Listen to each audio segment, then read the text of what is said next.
Dengar-dengar itu nanti bisa berlaku sampai 10 tahun dan juga bisa bawa keluarga atau istri. Istri sendiri ya, bukan istri orang. Kembali lagi di Tante Jepang episode keempat. Tanya tentang Jepang.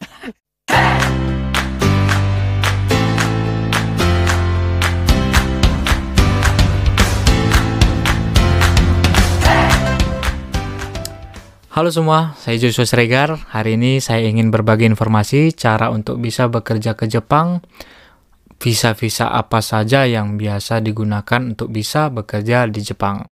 Karena sudah banyak juga pertanyaan dari saudara-saudara, dan saya tidak bisa menjawab satu persatu.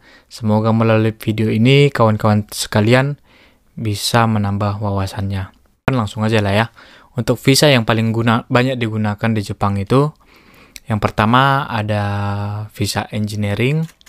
Visa engineering itu biasanya minimal lulusan D3 teknik. Mau teknik informatika atau teknik mesin, perindustrian, dan lain sebagainya.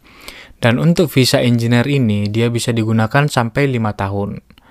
Dan juga kalian bisa pindah perusahaan saat di Jepang, cari perusahaan lain saat kalian sudah merasa tidak nyaman dengan perusahaan sebelumnya, misalnya.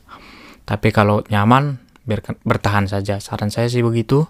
Dan kalau visa engineer ini sudah bisa bawa keluarga. Dan kedua ada visa intra-company transfer. Untuk visa intra-company transfer ini biasanya digunakan oleh perusahaan-perusahaan Indonesia dan Jepang yang bekerja sama. Misalnya tenaga kerja Indonesia ditransfer ke Jepang menggunakan visa ini. Jadi dia semacam transferan tenaga kerja, lagi pertukaran tenaga kerja. Biasanya visa intra-company ini dia setahun jangkanya. Ada juga yang bisa diperpanjang. Nah, untuk persyaratannya itu saya kurang tahu pasti. Tapi biasanya itu intra-company ini digunakan oleh perusahaan-perusahaan yang ada di Indonesia, perusahaan Jepang, sebagai pertukaran tenaga kerja lah gitu. Lalu yang ketiga ada visa Tokutei no atau Specific Skill Worker atau pekerja yang sudah memiliki skill. Nah, untuk visa ini ada berbagai macam, ada yang perawat, ada yang industri, ada yang pertanian, dan lain sebagainya. Untuk visa Tokutei no ini ada 14 jenis. Nanti saya lampirkan lah di video. Saya nggak hafal semuanya soalnya. Nah, untuk visa Tokutei no ini itu bisa berlaku sampai 5 tahun. Tokutei no 1 ya. Nah, untuk visa Tokutei no pertama ini karena baru disahkan tahun 2019 lalu. Jadi peraturannya itu visa Tokutei no ini kita belum bisa bawa istri. Tapi nggak tahulah peraturan kedepannya apakah berubah, karena dengar-dengar kemungkinan sudah bisa bawa istri. Tapi untuk visa Tokutei no ini meskipun dia 5 tahun jangkanya, kontraknya itu diperpanjang per tahun. Jadi setelah setahun kita bekerja, kita ngurus visa baru. Pokoknya perpanjangannya itu 5 kali lah, sampai 5 tahun kan. Nah, setelah 5 tahun ini, setelah menyelesaikan Tokutei no 1, 5 tahun, itu akan nanti masuk ke Tokutei no 2 apabila perusahaan masih membutuhkan kalian dengan persyaratan-persyaratan yang berlaku. Nah, kalau Tokutei no 2 ini, dengar-dengar itu nanti bisa berlaku sampai 10 tahun dan juga bisa bawa keluarga atau istri. Istri sendiri ya, bukan istri orang. Terus Tokutei no ini keuntungannya dia sudah bisa juga kita pindah perusahaan lain dengan skill yang sama. Maksudnya dengan misalnya saya pengelasan nih, saya pindah ke perusahaan roti kan nggak mungkin, nggak bisa, karena sertifikat saya kan waktu magang sesuai sertifikat magang lah gitu. Misalnya sertifikat magang saya tentang pengelasan. Jadi saya harus mencari perusahaan yang berkaitan dengan pengelasan, kira-kira gitu. Nah, kalau yang dari perusahaan roti bisa pindah perusahaan, nyari yang perusahaan roti lainnya. keuntungan Tokutei Gino gitu sih. Cuman belum bisa bawa keluarga, nggak seperti engineer tadi ya. Terus visa Tokutei Gino ini untuk pengurusannya mungkin di video selanjutnya kita bahas. Kemudian yang keempat itu yang paling banyak ini sampai saat ini ya visa Kenshusei atau peserta magang. Jadi visa magang ini itu istilah lainnya kalau di kita sana PKL, praktek kerja lapangan kan. Tapi di sini itu meskipun kita magang kita digaji.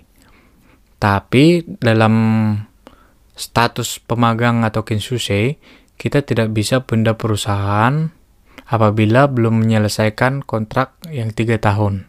Kalaupun bisa pindah perusahaan, itu biasanya dengan prosedur-prosedur yang berlaku, misalnya perusahaan yang pertama bermasalah atau bagaimana, itu kalian bisa pindah perusahaan. Nah, untuk visa magang Kenshusei ini ada yang program 3 tahun, dan ada yang program 1 tahun. Nah, setelah menyelesaikan program 3 tahun, biasanya ada yang namanya encho atau perpanjangan 2 tahun. Jika perusahaan masih membutuhkan. Tapi, untuk Kenshusei sekarang yang masih berada di Jepang, biasanya itu ditawarkan langsung beralih ke visa Tokutei Gino, yang sebelumnya tadi kita bahas. Dan untuk visa Tokutei Gino, biasanya itu perusahaan yang mengurus dan perusahaan bekerja sama dengan Kumiai untuk pengurusan itu. Dan persyaratan untuk mendaftar jadi Kenshusei ini itu kalian bisa tanyakan lengkapnya ke LPK terdekat atau juga bisa kalian klik di pemagangan.com untuk yang ingin lewat IM Jepang ya.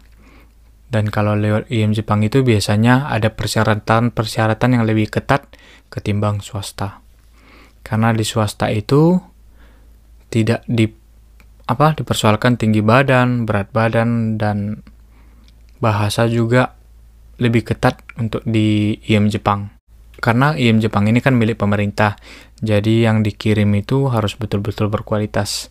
Dan kebetulan saya gagal IM Jepang sudah 6 kali, dan terakhir saya dari swasta.